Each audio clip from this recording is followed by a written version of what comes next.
कि सारे मानव जीवन में सबसे बड़ी समस्या जिसको लेकर कोई विवाद नहीं है वह है दुख। दुख से व्यक्ति मुक्त होना चाहता है और दुख की मुक्ति के लिए वे अनगिनत उपाय करता है।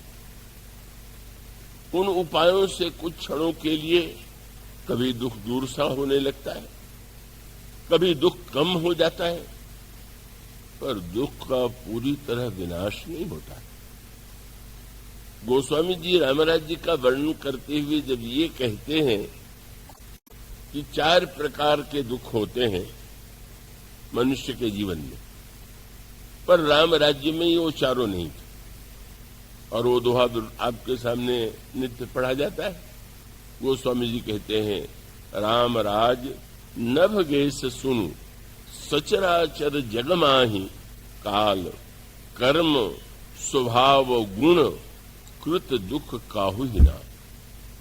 काल कृत दुख, कर्म कृत दुख, स्वभाव कृत दुख और गुण कृत दुख, ये 4 ही ऐसे ये नाम है कि इन्हीं चारों में से किसी एक के कारण, 2 के कारण, 3 के कारण या चारों के कारण मनुष्य के जीवन में दुख आता है।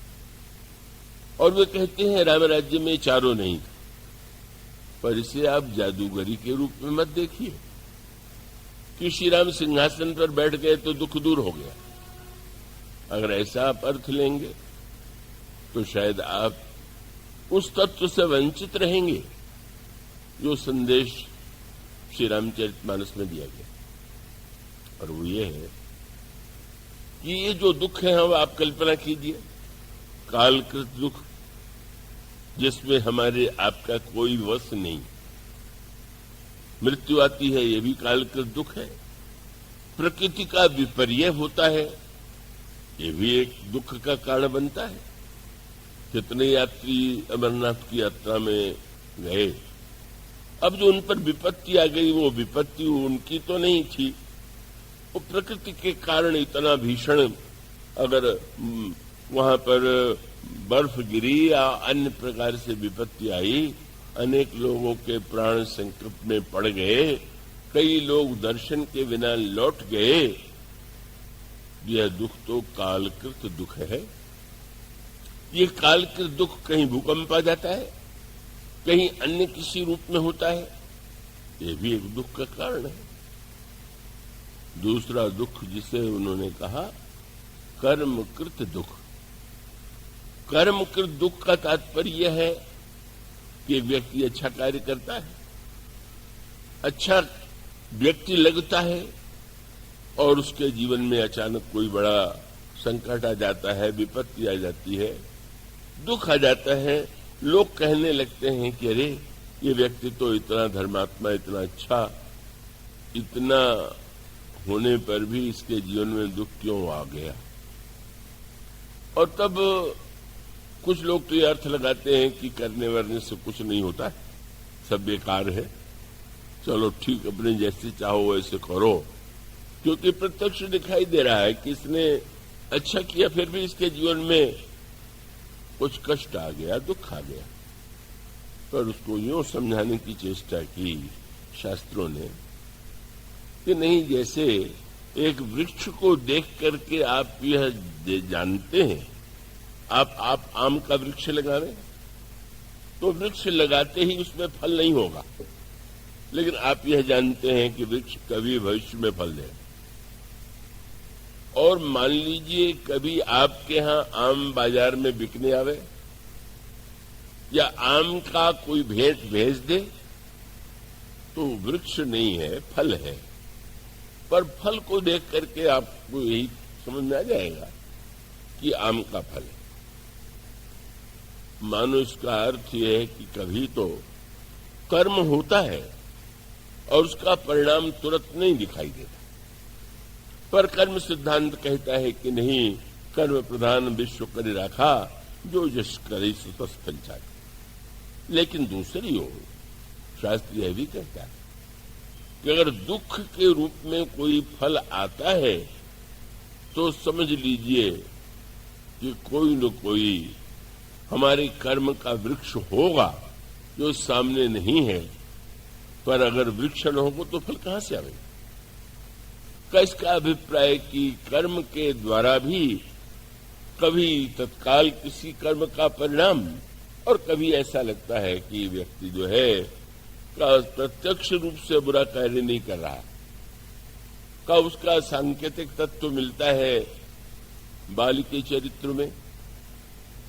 भगवान श्री राम ने का बाली के ऊपर जब प्रहार किया तो सामने आकर नहीं किया, और यह प्रश्न शाश्वत बन गया।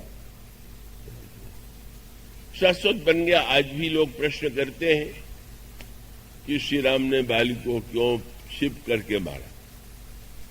बाली ने भी भगवान से पूछा। बाली को तो भगवान के उत्तर से संतोष हो गया था, पर आज भी कई पढ़ने वालों को संतोष नहीं होता। मानो यूं कहें, उस उर्दू की कहावत की मुद्दई सुस्त गवाह चुत। बाली ने पूछा, उसको संतोष हो गया, पर लोगों को लगता है छिप के क्यों मारा। पर वो पूरा प्रसंग जो है भौतिक और दार्शनिक दोनों ही सत्यों को प्रकट करने वाला है। श्री रामायण की विशेषता यह है कि आप घटनाओं को पढ़िए, उसका आनंद लीजिए और उसके अंतरंग अर्थों पर भी दृष्टि डालिए। यही रामायण को समझने की चेष्टा है। तो आप समझेंगे तो आपके बहुत से प्रश्नों का उत्तर अपने आप मिल जाएगा। भगवान से बाली ने दो प्रश्न किए। एक प्रश्न तो यह था कि मैंने सुना है कि ईश्वर सम, शास्त्रों में भी लिखा गया ईश्वर सम है। गीता में भी भगवान कहते हैं समोहम सर्वभूतेषु। रामायण में भी बृहस्पति कहते हैं यद्यपि सम नहीं राग नरोसु। बाली ने भगवान से प्रश्न किया, वह दार्शनिक प्रश्न था। केवल अगर भौतिक प्रश्न होता तो अलग बात है। प्रश्न यह था कि ईश्वर अगर सम है तो सुग्रीव और मुझ में आपको अंतर कैसे दिखाई दिया? और दिखाई दिया तो इसका अर्थ है कि या तो वो समत्व का लक्षण सही नहीं, और या तो आपने समत्व का पालन नहीं किया। इसलिए उसने जो प्रश्न किया, इतना ही नहीं किया कि छिप के क्यों मारा। उसने प्रश्न किया, मैं बैरी सुग्रीव की प्यारा, अवगुण कवन नाथ मही मारा।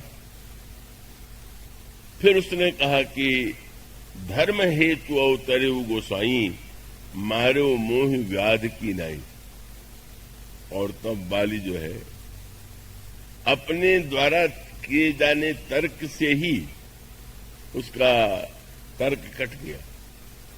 और तर्क कट जाने का तात्पर्य यह था, भगवान ने ये कहा, और वो बड़े समझने का सूत्र है।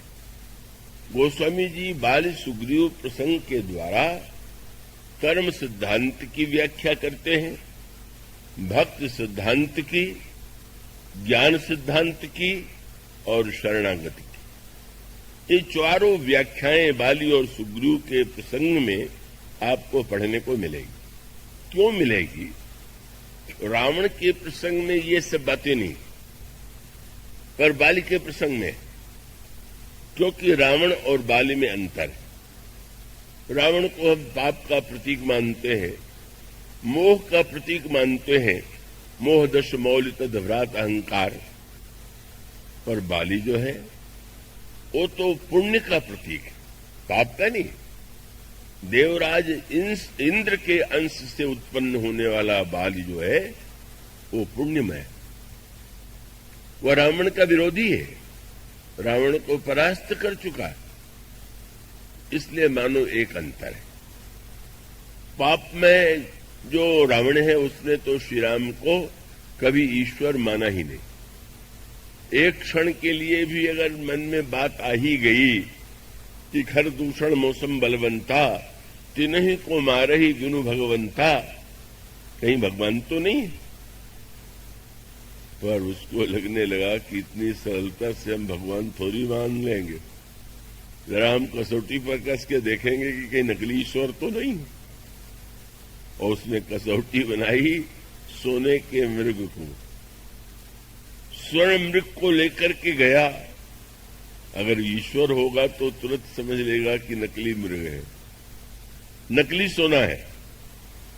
नहीं समझ पावे, समझ में आवे तो लगेगा कि कहीं ईश्वर नहीं। और ईश्वर ने बिल्कुल अनोखा कार्य किया। वो तो स्वर्ण मृग के पीछे भाग खड़े हुए। रावण सोचने लगा, उस रात्रि को मेरी बुद्धि कैसी भ्रष्ट हो गई थी, किस राजकुमार को मैं ईश्वर मान बैठा था। अरे जिसमें सर्वज्ञता तो दूर है, इतनी भी एक बुद्धि नहीं है कि सोचे कि सोने का मृग कभी हुआ है। बुद्धि शून्य। पत्नी ने कह दिया, भाग खड़ा हुआ। मृग के पीछे भाग रहा है, किस काम का ईश्वर। भगवान राम ने बाली के सामने अपने ईश्वरत्व को प्रकट नहीं होने दिया, सिद्ध नहीं होने दिया। पर बाली से भगवान ने वैसा व्यवहार नहीं किया। बाली के सामने भगवान ने अपने ईश्वरत्व का स्वीकार किया। और ईश्वरत्व को स्वीकार करने के साथ साथ भगवान बाली को वस्तुतः धन्य बनाना चाहते। उसका सूत्र यह है कि पाप की समस्या अलग है, पर ये जो पुण्य है उसके साथ कोई समस्या है कि नहीं। और वो पुण्य के साथ सबसे बड़ी समस्या है, जो अच्छा काम करते हैं, दान देते हैं, कब अच्छे कुछ बड़े भले कार्य करते हैं, उनमें अभिमान बहुधा होता है। मैं बहुत अच्छा हूं, दूसरों से श्रेष्ठ हूं, मैंने ऐसे ऐसे कार्य किए, मैं ऐसा कार्य करता हूं। भगवान यह जानते हैं कि बाल की समस्या यह नहीं है कि वो पापी है। बाल की समस्या, बाली ने जब भगवान से यह प्रश्न किए तो भगवान केवल बाली को ही उत्तर नहीं देते। मानो प्रत्येक पुण्यात्मा को यह बताना चाहते हैं कि केवल सत्कर्म पुण्य क्रिया के रूप में करना ही धर्म नहीं। अगर वो पुण्य तुम्हें तुम्हारे जीवन में अभिमान की सृष्टि करता है तो ये तो बहुत महंगा, इससे बड़ा कोई बुरा सौदा हो ही नहीं सकता कि हम करें सत्कर्म और बदले में पावे अभिमान। हम पुण्य के बदले में पाप को अपने जीवन में लावें। और इसलिए भगवान ने जो उत्तर दिया, आपने ध्यान दिया।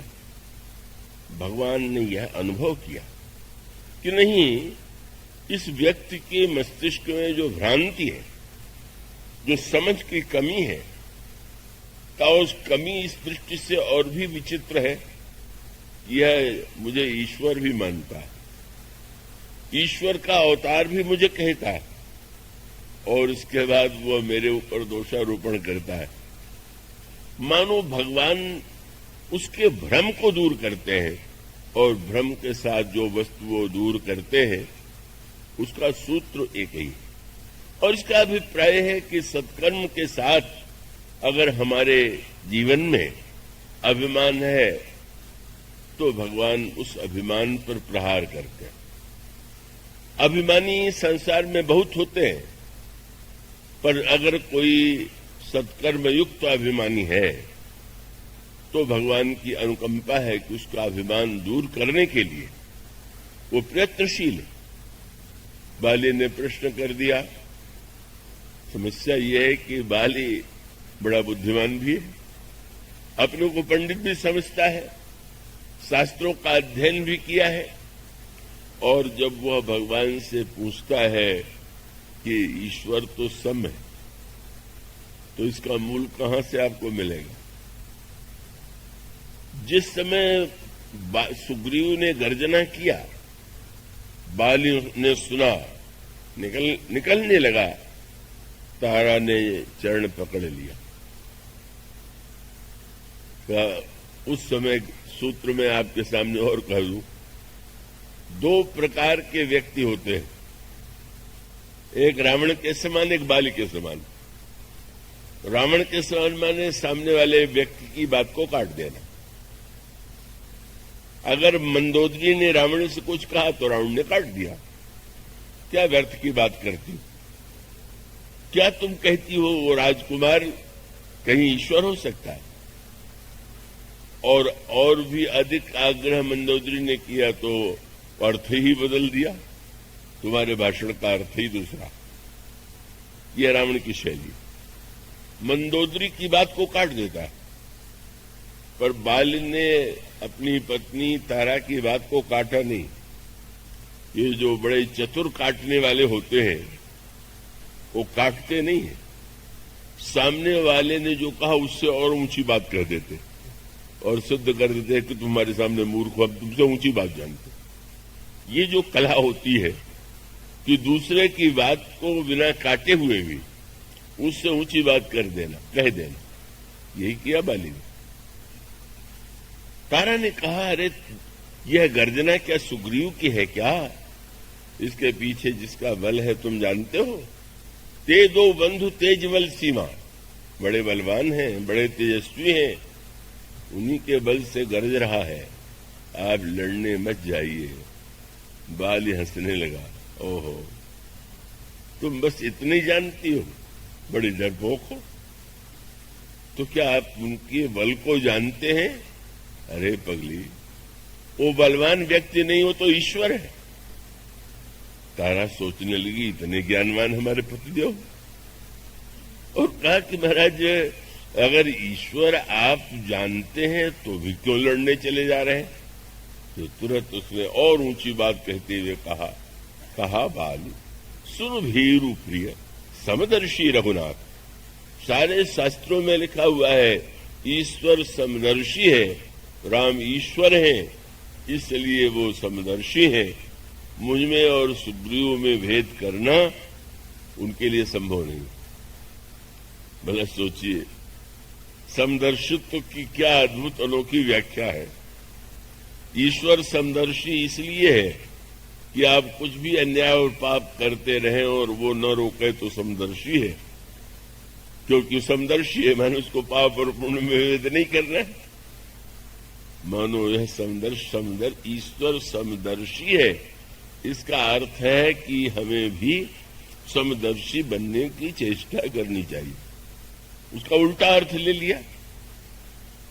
तो तारा ने कहा कि आप कह रहे हैं कि समदर्शी हैं, पर उन्होंने तो सुग्रीव को लड़ने के लिए भेजा है, उसका पक्ष लिया है, आप कैसे कह सकते हैं कि समदर्शी? और ऊंची बात कह दिया। तुम्हें नहीं पता, अच्छा मान लो निर्गुण निराकार के रूप में वो समदर्शी हैं, अवतार लेंगे तो निश्चित रूप से ऐसा हो सकता है कि उन्होंने सुग्रीव को भेजा हो सहायता करे, तो क्या होगा? मुझे मार ही तो डालेंगे। तो मार डालेंगे ये बात सुनने में सोच करके भी आपको कुछ नहीं लगता। तुरंत उसने भक्ति की ऊंची उड़ान की और कह दिया, अरे जो कदाचि मोहि मारही तो पुण्य हो सनात। अगर वो मुझे मार देंगे तो मैं सनात हो जाऊंगा। मानो भक्तों की वह भाषा बाली के मुंह से निकली, ज्ञान की भाषा बाली के मुंह से निकली। तुलसीदास जी से ने कहा, किसी ने कहा होगा बाली को कोई बढ़िया सी उपाधि तो दे दीजिए, इतनी ऊंची बात कह रहा है। गोस्वामी जी ने कहा, बाली को मैं एक ही उपाधि दूंगा। क्या? बोले, अस कही चला महाअभिमानी। न ये ज्ञानी है न भक्त है, केवल अभिमानी। उसका अर्थ क्या?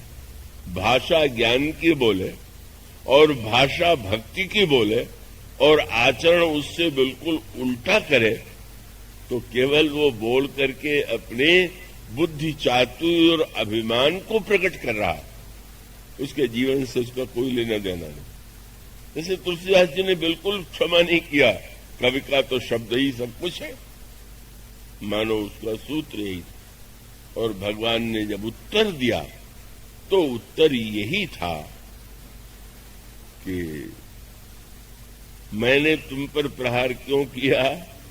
तो आपने तुरंत कहा कि मूढ़, अरे मूर्ख। ज्ञानी तो बिल्कुल नहीं, मूर्ख है। और मूर्ख के साथ समस्या है कि मूर्ख को अपनी मूर्खता का ज्ञान हो तो समझ सकता है, पर मूढ़ तो ही अतिशय अभिमान है। जब मूर्ख अभिमानी बन जाए, और भगवान ने कहा तुम मुझ पर आरोप लगा रहे हो कि मैंने छिप के मारा, मैं बताऊं, तुम्हारी पत्नी ने तुम्हें उपदेश दिया। क्या इसका अर्थ था? भगवान तो वहां नहीं थे। भगवान का अभिप्राय है कि जब तुम चले तब भी मैं था, और तुम्हारी पत्नी के मुंह से मैं ही रोकने के लिए कह रहा था। मैं छिपा नहीं रहा था, मैं प्रकट अपने को करना चाहता था। लेकिन विडंबना तो ये है कि तुम तो ऊंची उड़ान में, कितना बड़ा मूर्ख है, कितना बड़ा तू अभिमानी है कि अगर तू यह समझ गया कि मैं ईश्वर हूं, और ईश्वर के नाते ईश्वर जान लेने का फल क्या होता है? भक्ति और विश्वास। उसके स्थान पर यदि तू लड़ने के लिए आया और पत्नी से ये कह करके आया कि मार देंगे तो मैं सनाथ हो जाऊंगा, तो अब ये जो प्रश्न कर रहे हो कि क्यों मार दिया, अब सनाथ नहीं हो गए क्या? कह के तो चल पड़े थे, अब पूछ रहे हो क्यों मार दिया? भाषण में कहते हो मारेंगे तो सनाथ हो जाऊंगा, और यहां आकर पूछते हो क्यों मार दिया। मानो रामायण में पूछा गया भगवान का स्वभाव कैसा है। भरत जी ने कहा देव देवतरु सरिस स्वभाव, कल्पतरु के समान भगवान का स्वभाव है। कल्पतरु का क्या स्वभाव है? उसके नीचे बैठ के जो कल्पना की जाए वह कल्पतरु पूरा कर देता। एक व्यक्ति भूखा प्यासा वन में भटक रहा, संयोग से कल्प वृक्ष के नीचे बैठ गया। सोचने लगा इतना भूखा हूं, कहीं से भोजन आ जाता तो कितना अच्छा होता। कल्पतरु था तो भोजन सामने आ गया।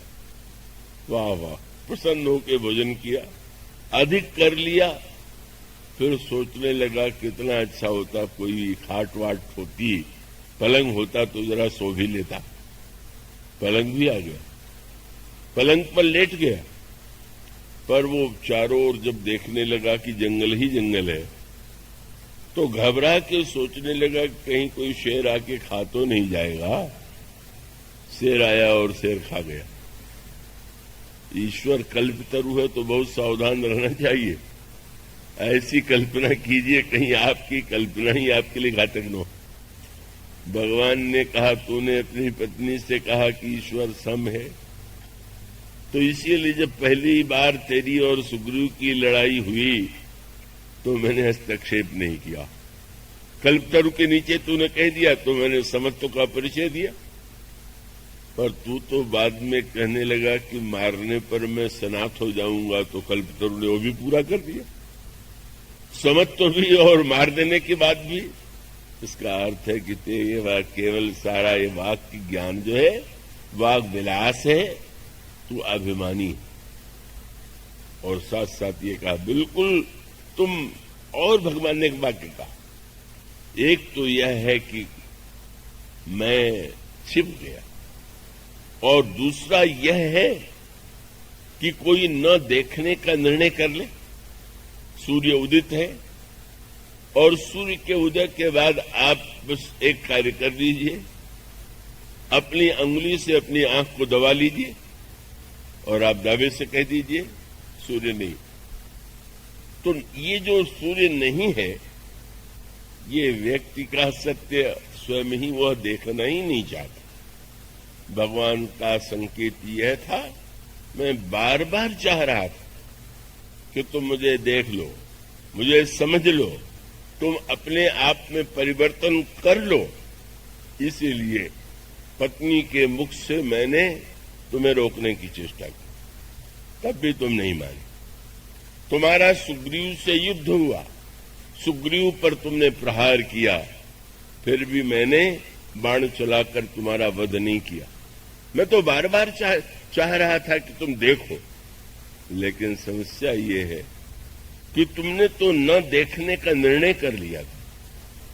तुम जान के भी अनजान मानो स्वयं को ज्ञानी के रूप में दिखा करके मूढ़ तो ही अतिशय अभिमाना नारी सिखावन करे से न काना।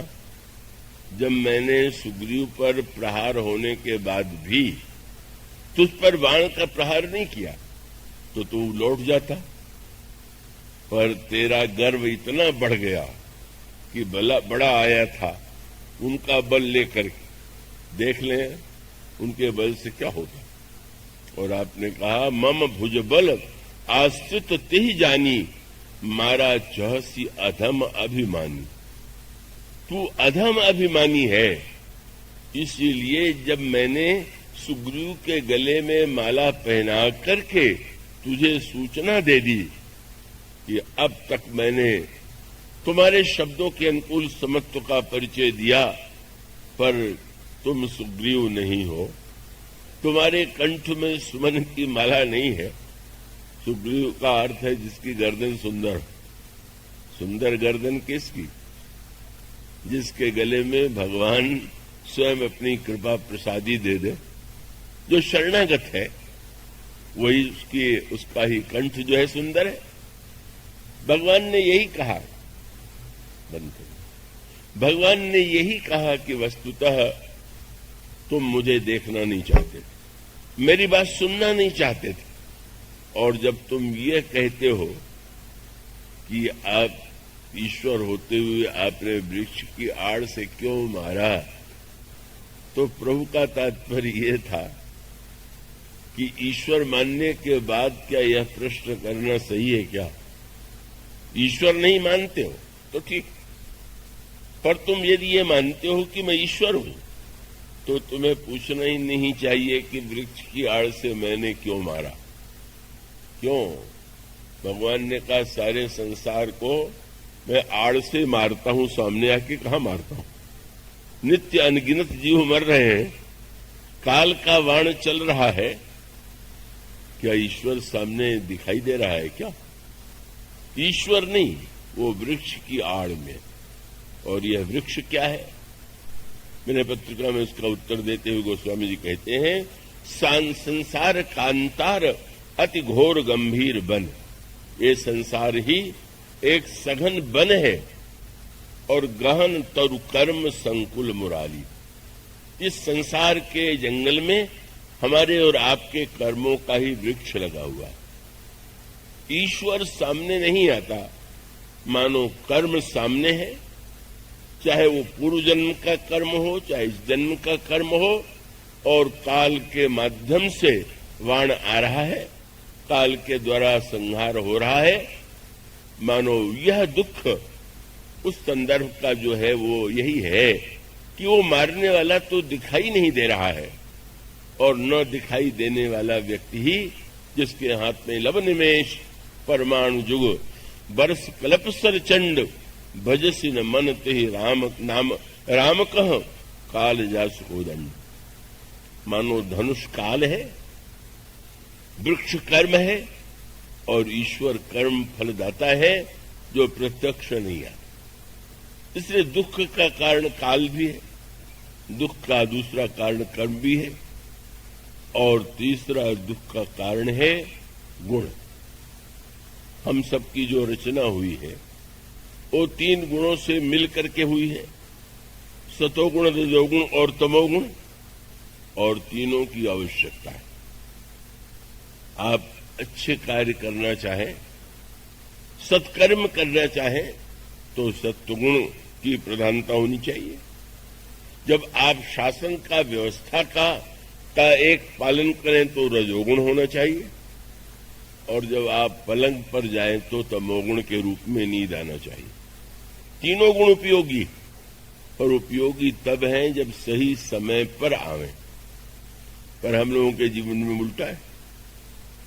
अब कथा में बैठे तो नींद आ रही, और पलंग पर सोने गए तो नींद नहीं आ रही। जहां सतोगुण आना चाहिए वहां तमोगुण आ गया, और जहां तमोगुण आना चाहिए वहां सतोगुण आ रहा है या रजोगुण आ रहा है। मानो हम लोगों ने ये गुण का जो विपर्य है, अनगिनत लोगों को आजकल नींद न आने का रोग। इसका अर्थ ये हुआ कि जब उस समय व्यक्ति को स्वयं अपने आप को रजोगुण से मुक्त करना है, अन्य वस्तुओं से मुक्त करना है, ये गुणकृत दुख होता है।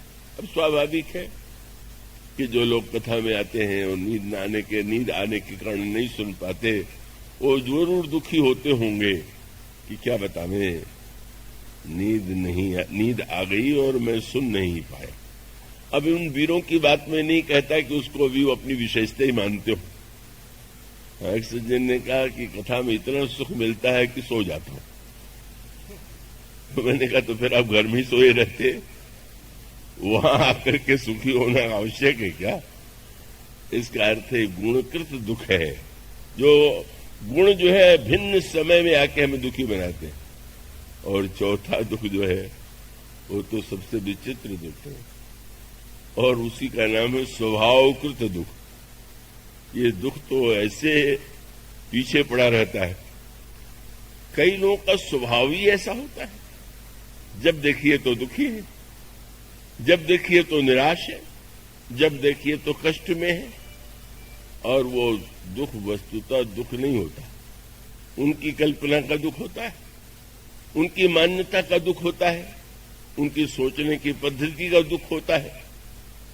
और ऐसे लोग तब बहुत दुखी होते हैं जो हर समय ये सोचते रहते हैं कि संसार में जो कुछ हो रहा है वो उनकी धारणा, उनकी मान्यता के अनुकूल ही होना चाहिए।